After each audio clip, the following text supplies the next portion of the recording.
દીકરાને દૂધ ન પીવડાવે, છઠે આઠમે મહિને મુકાવી દે. હું કામ? તો કે અમારું શરીર બગડી જાય. અને પાણી પૂડીને ભેળ પૂડીને રેકડીએ ઉભવા મને વાંધો ન આવે. ત્યાં ઊભી ઊભી એવી ખાતી હોય આપણને એમ થાય કે ઓહો હો, આનો જીવ ક્યાંક પાણીપુરીમાં રહી ન જાય. ફરતી કોર બાયું ગોઠવાની હોય, ફરતી કોર. અને ભલે બોલો વચ્ચે મારવાડી પાણીપુરી વાળો હોય, એ તો ક્યાંયથી દેખાતો જ ન હોય. હું તો કે ઘેરી વળી હોય આ બધી માતાઓ બહેનો. પછી હવે તો પાણીપુરી ના જાજા બધા પ્રકાર થઈ ગયા ને, જાત જાતના પાણી હોય, ફલાણું પાણી, ઓલું પાણી, ઓલું પાણી, ઓલું પાણી, ઓલું પાણી, એમ કરીને 8 જેટલા ફ્લેવર હોય. અને પછી ઓલો હાથ ધોવાનું તપેલું હોય, એમાં ઓલો હાથ ધોતો હોય, એમાંય પાણી હોય. અને ખાતી હોય એ ગામડા ગામની બાઈ, સ્ત્રી માણસ, કે જે સ્ત્રી માણસ છે હકીકતમાં પોતાનું આદર્શ ચરિત્ર બતાવી આદર્શ જીવન જીવવાનું હોય. અને આદર્શ નારી એ પાણીપુરીની લારીએ શોભે, નારી લારીએ ન શોભે. તમારે ધર્માત્મા પુણ્યાત્મા દીકરા દીકરીને જન્મ દેવાનો છે. લારીએ ઊભી ઊભી બાયું એ ખાતી હોય એ ન શોભે.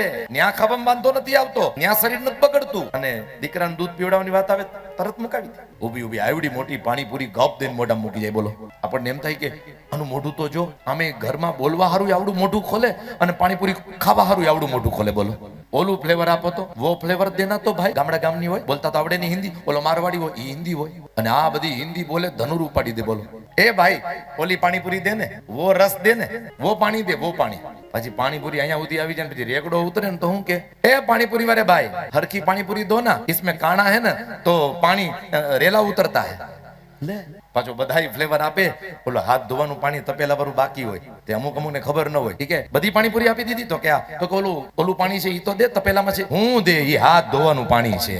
પાણીપુરી ખાવામાં વાંધો નથી આવતો. અને બાળકને દૂધ પીવડાવવાનું તો કે અમારું શરીર બગડી જાય. પીવડાવો હોય ને તો કોક દી કોકને છાતી કાઢીને કહી શકશે અમે અમારી માનું દૂધ પીધું છે.